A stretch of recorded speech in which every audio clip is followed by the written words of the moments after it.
It's 4:30 in the morning. I'm in a pitch black room and I can barely make anyone out. Besides, it wouldn't make any difference. There's no talking allowed, nor any eye contact, and you only get 1 hour of recreation a day. I started getting nervous, thinking about whether I would last in there. Was I strong enough to survive? Some of the others looked like they'd done hard time there before. C block was now my home. More pressing was that for the next few hours, I would be confined to a space no bigger than a doormat. Nothing but my own mind for company. It was my fault I was there, though. I had, in effect, chosen to be there. Have you ever had to make a difficult choice? One that in the moment is uncomfortable, but yet for the greater good? For I was on a 10-day silent meditation retreat called Vipassana in mystical Hereford. It was all part of my journey. And while there, I learned a life-changing secret that I'm going to share with you. But first, what got me there in the first place? I was there because I wanted more clarity in life. And I wanted to understand what it took to become a high performer. And when I started looking at what high performers did, I noticed patterns in their behavior. Things that many of them did to make them excel compared to others. Who do you regard as a high performer? Maybe it's Oprah Winfrey, Steve Jobs, Hugh Jackman. My research into high-performing individuals shows that, like them, 80% meditate. So I experimented with it. And over time, I built up to a whopping 5 minutes a day. But Vipassana was different. This was 12 hours a day for 10 days straight, with no talking, no eye contact, and no eating after lunch.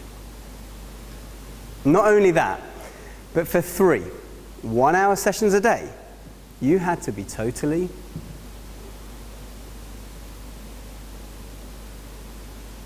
still. That's right. Not move a muscle. And you can bet your house on the fact that the moment the session starts, you'd get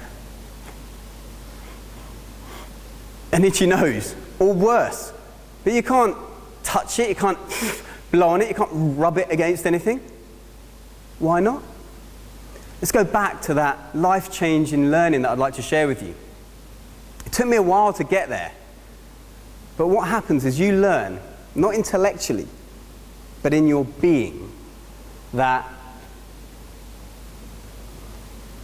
this too shall pass. Life is transient.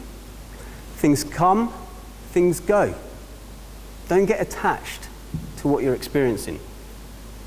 You might have heard gurus say that before, but to actually be there, experiencing that itch and tell yourself it's okay, it'll pass, boy did I want to quit. I've done marathons, triathlons, been to Everest Base Camp and reached the top of Mount Kilimanjaro. But this was the toughest of the lot. And it didn't get any easier as the days passed. However, a funny thing did happen to that itch. After a few torturous minutes, you know what? It did pass. Those gurus definitely know their stuff.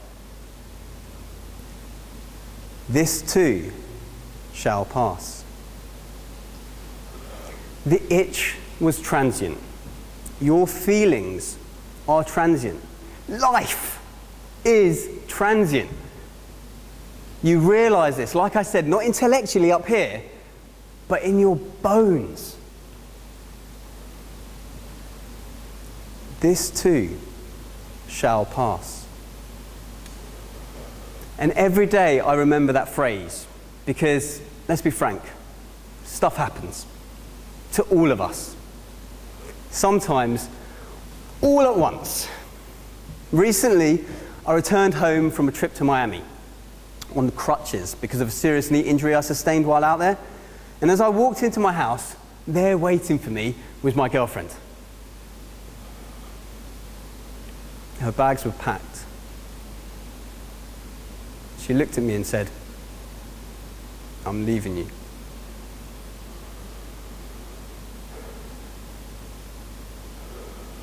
My whole world just shattered. 4 years together and to be over in 5 minutes. How on earth was I going to cope?